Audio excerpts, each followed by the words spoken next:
Assalamualaikum warahmatullahi wabarakatuh. Halo, selamat siang teman-teman. Selamat datang di Praktikum 1 Kepelautan 2022. Pada Praktikum 1 kali ini, kita akan membahas tentang kepelautan. Apa itu kepelautan?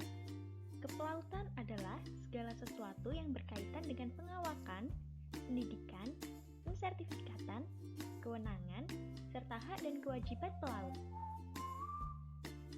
Peraturan atau SOP kepelautan. Berdasarkan Undang-Undang Nomor 17 Tahun 2008, SOP di atas kapal adalah sebagai berikut.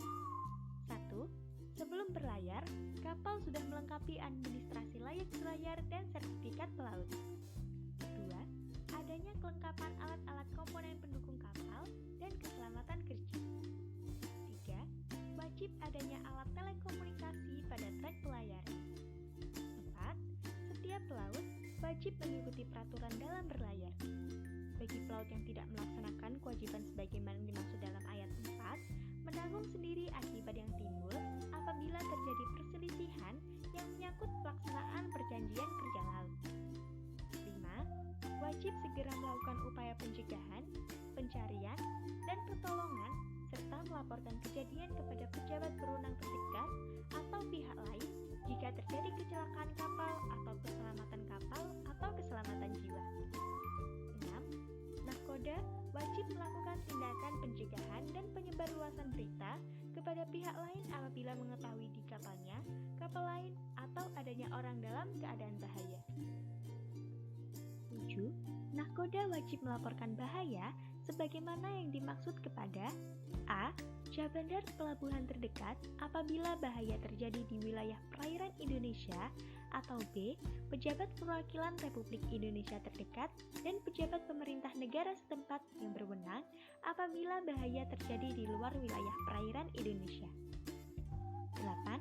Dalam hal terjadi kecelakaan kapal sebagaimana yang dimaksud dalam pasal 245, setiap orang yang berada di atas kapal yang mengetahui kejadian kecelakaan dalam batas kemampuannya harus memberikan pertolongan dan melaporkan kecelakaan tersebut kepada nahkoda dan atau anak buah kapal. 9. Nahkoda yang mengetahui kecelakaan kapalnya atau kapal lain wajib mengambil tindakan penanggulangan, meminta dan atau memberikan pertolongan dan penyebarluasan berita mengenai kecelakaan tersebut kepada pihak lain. 10. Setiap orang yang melanggar ketentuan sebagaimana yang dimaksud dalam pasal 272 ayat 1 dapat dikenakan sanksi administratif berupa peringatan, pembekuan izin, atau pencabutan izin.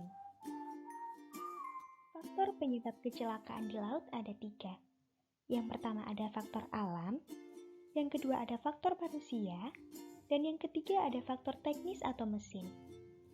Faktor alam biasanya disebabkan oleh angin, gelombang, dan badai. Faktor manusia biasanya disebabkan oleh kesalahan dalam membaca peta navigasi, tidak menggunakan alat pelindung diri, mabuk, dan mengantuk. Faktor teknis biasanya disebabkan oleh desain kapal yang tidak sesuai dengan standarisasi serta kerusakan mesin kapal. Macam-macam tubrukan kapal ada 2. Yang pertama, ada tubrukan kapal sesungguhnya atau Asian Leak Unvarying. Yang kedua, ada tubrukan kapal yang tidak sesungguhnya atau Condition Leak Unvarying. Tubrukan kapal yang sesungguhnya ialah suatu tubrukan atau persentuhan kapal yang terjadi antara kapal yang satu dengan kapal yang lain. Tubrukan kapal yang tidak sesungguhnya ialah tubrukan kapal atau persentuhan kapal yang terjadi antara kapal yang satu dengan jembatan ataupun benda lainnya selain kapal. Prosedur pencegahan tubrukan kapal. 1. Setiap kapal harus senantiasa bergerak dengan kecepatan aman. 2. Melakukan perubahan haluan dan atau kecepatan untuk menghindari tubrukan. 3. Jika kapal berlayar mengikuti arah alur pelayaran sempit, maka harus berlayar sedekat mungkin dengan batas luar alur pelayaran yang terletak di sisi lambung kanannya selama masih aman dan dapat dilaksanakan. 4. Kapal dengan panjang kurang dari 20 meter atau kapal layar tidak boleh menghalang-halangi jalannya kapal lain yang hanya dapat berlayar dengan aman di dalam alur pelayaran atau air pelayaran sempit. 5. Kapal yang sedang menangkap ikan tidak boleh menghalang-halangi jalannya kapal lain yang berlayar di dalam alur pelayaran atau air pelayaran sempit. 6. Kapal tidak boleh memotong air pelayaran sempit atau alur pelayaran sempit. 7. Di alur atau air pelayaran sempit, jika penyusulan dapat dilaksanakan, hanya kapal yang disusul itu melakukan tindakan untuk memungkinkan dilewatinya dengan aman, maka kapal yang bermaksud untuk menyusul harus menunjukkan maksudnya dengan membunyikan isyarat yang sesuai diisyaratkan dalam aturan.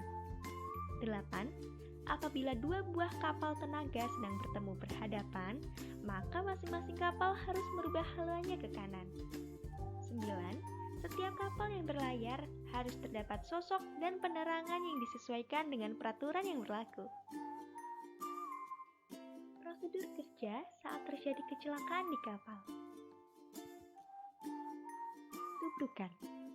Keadaan darurat karena tubrukan kapal dengan kapal atau kapal dengan dermaga maupun dengan benda tertentu akan mungkin terdapat situasi kerusakan pada kapal, korban manusia, tumpahan minyak laut, pencemaran, dan kebakaran. Situasi lainnya adalah kepanikan atau ketakutan petugas di kapal yang justru memperlambat tindakan, pengamanan, penyelamatan, dan penanggulangan keadaan darurat tersebut. Prosedur kerja. 1. Bunyikan alarm bahaya. 2. Menggerakkan kapal sedemikian rupa untuk mengurangi pengaruh tubrukan. 3. Pintu-pintu kedap air dan pintu-pintu kebakaran otomatis ditutup. 4. Lampu-lampu dek dinyalakan. 5. Awak kapal dan penumpang berkumpul di stasiun darurat. 6. Posisi kapal tersedia di ruangan radio dan diperbaharui bila ada perubahan. 7. Ketinggian got-got dan tangki-tangki diukur. 8. Memeriksa kemungkinan terjadinya kebakaran atau kerusakan. 9. Meminta pertolongan ke kapal lain. 10. Memancarkan distress alert jika kapal dalam keadaan mara bahaya dan membutuhkan pertolongan dengan segera. Kebakaran atau ledakan. Kebakaran di kapal dapat terjadi di berbagai lokasi yang rawan, misalnya di kamar mesin, ruang muatan, ketika penyimpanan perlengkapan kapal, instalasi listrik, dan ruang akomodasi. Sedangkan ledakan dapat terjadi karena kebakaran atau sebaliknya. Prosedur kerja. 1. Membunyikan alarm kebakaran. 2. Nahkoda dan kamar mesin diberitahu. 3. Regu-regu pemadam kebakaran siap dan mengetahui lokasi kebakaran. 4. Ventilasi, pintu-pintu kebakaran otomatis, dan pintu-pintu kedap air ditutup. 5. Lampu-lampu dek dinyalakan. 6. Posisi kapal tersedia di kamar radio dan diperbaharui bila ada perubahan. 7. Memancarkan distress alert jika kapal dalam keadaan mara bahaya dan membutuhkan pertolongan dengan segera. Selain itu, memancarkan pesan urgensi ke kapal-kapal yang ada di sekitar. Kebocoran atau tenggelam atau flooding. Kebocoran pada kapal dapat terjadi karena kapal kandas, tubrukan, maupun kebakaran serta kerusakan kulit plat kapal karena korosi, sehingga bila tidak segera diatasi maka akan menyebabkan kapal tenggelam. Keadaan darurat ini akan menjadi rumit bila pengambilan keputusan dan pelaksanaannya tidak didukung sepenuhnya oleh seluruh anak buah kapal. Prosedur kerja. 1. Membunyikan alarm tanda bahaya. 2. Nahkoda dan kamar mesin diberitahu. 3. Pintu-pintu kedap air ditutup. 4. Got-got dan tangki-tangki diukur. 5. Menemukan lokasi tempat masuknya air. 6. Mematikan semua aliran listrik yang bekerja di area kebocoran. 7. Mempersiapkan pompa got untuk siap dioperasikan. 8. Posisi kapal tersedia di kamar radio dan diperbaharui bila ada perubahan. 9. Memancarkan distress alert jika kapal dalam keadaan mara bahaya dan membutuhkan pertolongan dengan segera. Selain itu, memancarkan pesan urgensi ke kapal-kapal yang ada di sekitar. Prosedur penyelamatan diri. Saat dalam keadaan darurat, setelah terjadi kecelakaan di laut, kuncinya adalah tetap tenang dan jangan panik.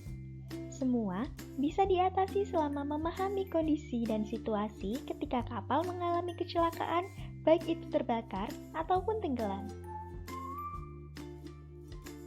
Prosedur penyelamatan diri. 1. Tetap tenang. Dalam menghadapi situasi genting, diharuskan menenangkan diri sendiri dan jangan terpengaruh dengan kepanikan orang lain. 2. Gunakan jaket penyelamat atau pelampung. Segera mungkin mencari dan memakai life jacket. Setelah mengenakan jaket, Anda harus pergi ke kapal kecil penyelamat dan segeralah menyelamatkan diri Anda. 3. Antisipasi barang jatuh. Kapal tenggelam akan jatuh miring, sehingga barang-barang akan berjatuhan mengikuti arah kapal. Oleh karena itu, Anda harus memperhatikan barang yang berjatuhan dan juga hindari dek kapal. 4. Menjauh dari kapal. Kapal cenderung menciptakan efek menyedot dan menghisap semuanya saat tenggelam. Sekian materi praktikum kepelautan hari ini. Terima kasih teman-teman. Wassalamualaikum warahmatullahi wabarakatuh.